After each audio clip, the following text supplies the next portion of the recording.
Hello hi friends, ರುಚಿಗಳ by ಮಾನಸ ಚಾನಲ್ಗೆ ಸ್ವಾಗತ. ಮನೆಯಲ್ಲಿ ಮಕ್ಕಳಿಂದ ಹಿಡಿದು ದೊಡ್ಡವ್ರ ತನಕ ಇಷ್ಟಪಡುವಂತ ಸ್ವೀಟ್ ಮಿಲ್ಕ್ ಕೇಕ್ ಮತ್ತೆ ಕಲಾಕಂಡ್. ಇದನ್ನ ನಾನು ಜಾಗರಿ ಯೂಸ್ ಮಾಡಿ ಮಾಡೋದು ಹೇಗೆ ಅಂತ ತೋರಿಸ್ತಾ ಇದ್ದೀನಿ. ಹಾಗೆ ನನ್ನ ಚಾನಲ್ ನ ಸಬ್ಸ್ಕ್ರೈಬ್ ಮಾಡಿ, ಲೈಕ್ ಬಟನ್ ನ ಪ್ರೆಸ್ ಮಾಡಿ ಫ್ರೆಂಡ್ಸ್. ಇವಾಗ ಒಂದ್ ದೊಡ್ಡ ಕಡಾಯಿ ಇಟ್ಕೊಳ್ಳಿ. ಕಡಾಯಿಗೆ ನಾನು 1.5 ಲೀಟರ್ ಮಿಲ್ಕ್ ನ ಹಾಕೋತಾ ಇದ್ದೀನಿ. ಹಾಕೊಂಡು ಚೆನ್ನಾಗಿ ಅದು ಕುದಿ ಬರೋ ತನಕ ಹೈ ಫ್ಲೇಮ್ ಅಲ್ಲೇ ಇಟ್ಕೊಳ್ಳಿ. ಅದು ಉಕ್ಕು ಬರೋ ತನಕನೂ ಹೈ ಫ್ಲೇಮ್ ಅಲ್ಲೇ ಇಟ್ಕೊಂಡು ಸ್ವಲ್ಪ ಮಿಕ್ಸ್ ಮಾಡ್ತಾ ಇರಿ. ನೋಡಿ, ಇದು ಕುದಿ ಬರಕ್ ಸ್ಟಾರ್ಟ್ ಆಯ್ತು. ಇದನ್ನ ಚೆನ್ನಾಗಿ ಈ ತರನೇ ಮಿಕ್ಸ್ ಮಾಡ್ತಾ ಇರಿ ಮಧ್ಯ ಹಾಗೆ ಇದನ್ನ ನೀವು ಫ್ಲೇಮ್ ನ ಅಡ್ಜಸ್ಟ್ ಮಾಡ್ಕೊಳ್ಳಿ. ತುಂಬಾ ಇದು ಮೇಲ್ಗಡೆ ಚೆಲ್ಲೋಗೋ ತರ, ನೀವು ಉಕ್ ಬಂದು ಚೆಲ್ಲೋಗೋ ತರ ಅಡ್ಜಸ್ಟ್ ಮಾಡ್ಕೋಬೇಡಿ. ಸ್ವಲ್ಪ ಕರೆಕ್ಟ್ ಆಗಿ ಅದು ಕುದಿ ಬರೋ ತನಕ ಚೆನ್ನಾಗಿ ಕುದಿತಾ ಇರ್ಬೇಕು. ಹಾಗೇನೆ ಅಲ್ಲಿ ತನಕ ಫ್ಲೇಮ್ ನ ಅಡ್ಜಸ್ಟ್ ಮಾಡ್ಕೊಳ್ಳಿ. ಇದನ್ನ ಅಡ್ಜಸ್ಟ್ ಮಾಡಿ ಹಾಗೆ ಬಿಟ್ಬಿಡಿ. ಚೆನ್ನಾಗಿ ಕುದ್ದು ಅದು ಅರ್ಧ ಭಾಗ ಆಗೋ ತನಕ ಚೆನ್ನಾಗಿ ಕುದಿಸಿ. ಅದನ್ನ ನೋಡಿ, ಮೇಲ್ಗಡೆ ಎಲ್ಲ ಕೆನೆ ಎಲ್ಲ ಬರ್ತಾ ಇರುತ್ತೆ. ಅದನ್ನೆಲ್ಲ ಕ್ಲೀನ್ ಆಗಿ ತೆಗೆದು ಮಿಕ್ಸ್ ಮಾಡ್ತಾ ಇರ್ಬೇಕು ಅವಾಗ. ಆಮೇಲೆ ತಳ ಅಂಟ್ಕೊಂಡಿದ್ಯಾ ಅದನ್ನು ನೋಡಿ ಚೆನ್ನಾಗಿ ಮಿಕ್ಸ್ ಮಾಡ್ಕೊಳ್ಳಿ. ಇದೆಲ್ಲ ಚೆನ್ನಾಗಿ ಮಿಕ್ಸ್ ಆಗ್ತಾ ಇದ್ದಂಗೆನೆ ನೋಡಿ, ಆಲ್ರೆಡಿ ಇದು ಅರ್ಧ ಭಾಗ ಕುದ್ದಾಗಿದೆ. ಇದಕ್ಕೆ ನಾನು ಅರ್ಧ ಲೆಮನ್ ನ ಹಿಂಡ್ತಾ ಇದ್ದೀನಿ. ಬರೀ ಲೆಮನ್ ಹಾಕಿದ್ರೇನೆ ಸಾಕಿದಕ್ಕೆ, ತುಂಬಾ ಚೆನ್ನಾಗಿರುತ್ತೆ ಟೇಸ್ಟ್, ಬೇರೆ ಇನ್ನೇನು ಬೇಡ.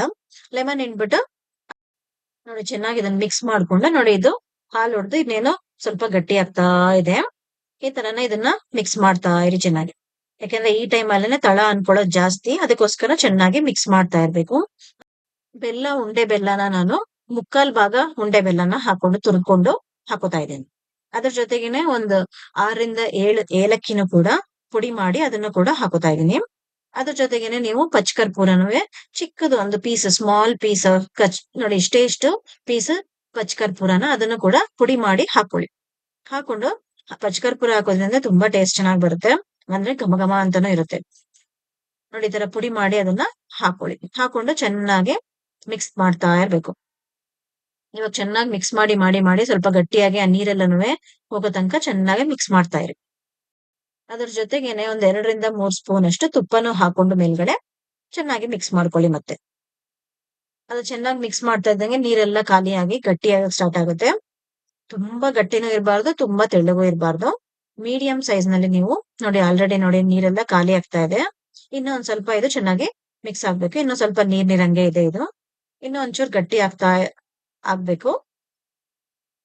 ಹಾಕ್ತಾ ಇದ್ದಂಗೆನೆ ಇದನ್ನ ಮೀಡಿಯಂ ಫ್ಲೇಮ್ ಇಟ್ಕೊಂಡು ನೀವು ಒಂದ್ ಚಿಕ್ಕ ಕಂಟೈನರ್ಗೆ ಹಾಕೊಳ್ಳಿ. ನೋಡಿ, ಇದು ಕರೆಕ್ಟ್ ಆಗಿ ಅದಕ್ಕೆ ಬಂದಿದೆ. ಇವಾಗ ಮಿಲ್ಕ್ ಕೇಕ್ ರೆಡಿ ಆಗಿದೆ. ಇದನ್ನ ಒಂದ್ ಚಿಕ್ಕ ಬೌಲ್ಗೆ ಇಲ್ಲ ಕಂಟೈನರ್ಗೆ ಸ್ವಲ್ಪ ತುಪ್ಪ ಹಾಕಿ ಬೌಲ್ಗೆ ಹಾಕೊಳ್ಳಿ. ಇವಾಗ ಒಂದು ಗ್ಲಾಸ್ ಕಂಟೈನರ್ಗೆ ಹಾಕೋತಾ ಇದ್ದೀನಿ. ಹಾಕೊಂಡು ಅದನ್ನು ಚೆನ್ನಾಗೆಲ್ಲ ಪ್ರೆಸ್ ಮಾಡ್ಕೊಳ್ಳಿ. ಕ್ಲೀನ್ ಆಗಿ ಇದನ್ನ ಕ್ಲೀನ್ ಆಗಿ ಪ್ರೆಸ್ ಮಾಡ್ಕೊಂಡು ಅದನ್ನ ಕ್ಯಾಪ್ ಹಾಕಿ 1-2-3 ಅವರ್ಸ್ ಹಾಗೆ ಮುಚ್ಚಿಟ್ಬಿಡಿ.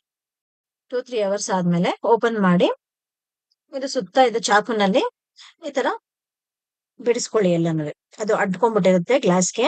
ಆತರ ಚೆನ್ನಾಗಿ ತರ ಬಿಡಿಸ್ಕೊಂಡು ಎಲ್ಲಾನು ಇದನ್ನ ಉದ್ದಕ್ಕೆ ಕಟ್ ಮಾಡ್ಕೊಳ್ಳಿ. ಕಟ್ ಮಾಡಿ ಮತ್ತೆ ಅದನ್ನ ಅರ್ಧ ಭಾಗ ಮಾಡ್ಕೊಂಡು ಅದ್ರ ಮೇಲೆ ನೀವು ಬಾದಾಮಿ ಇಲ್ಲ ಏನಾದ್ರೂ ಪಿಸ್ತಾ ಹಾಕೊಂಡು ತಿಂದ್ರೆ ತುಂಬಾ ಟೇಸ್ಟಿ ಆಗಿರುತ್ತೆ. ನೋಡಿ, ಎಷ್ಟು ಟೇಸ್ಟಿ ಆದಂತ ಮಿಲ್ಕ್ ಕೇಕ್ ರೆಡಿ ಆಗಿದೆ. ಇದು ಮನೇಲಿ ಎಲ್ಲರಿಗೂ ತುಂಬಾ ಇಷ್ಟ ಆಗುತ್ತೆ. ಈ ರೆಸಿಪಿ ಇಷ್ಟ ಆಗಿದ್ರೆ ಎಲ್ಲರೂ ನನ್ನ ಚಾನಲ್ ನ ಸಬ್ಸ್ಕ್ರೈಬ್ ಮಾಡಿ, ಹಾಗೆ ಬೆಲ್ ಐಕಾನ್ ನ ಪ್ರೆಸ್ ಮಾಡಿ. ನಿಮ್ ಫ್ರೆಂಡ್ಸ್ ಅವ್ರ ಜೊತೆ ಕೂಡ ಶೇರ್ ಮಾಡಿ ಫ್ರೆಂಡ್ಸ್. ಹಾಗೆ ಕಮೆಂಟ್ ಹಾಕಿ. Thank you friends.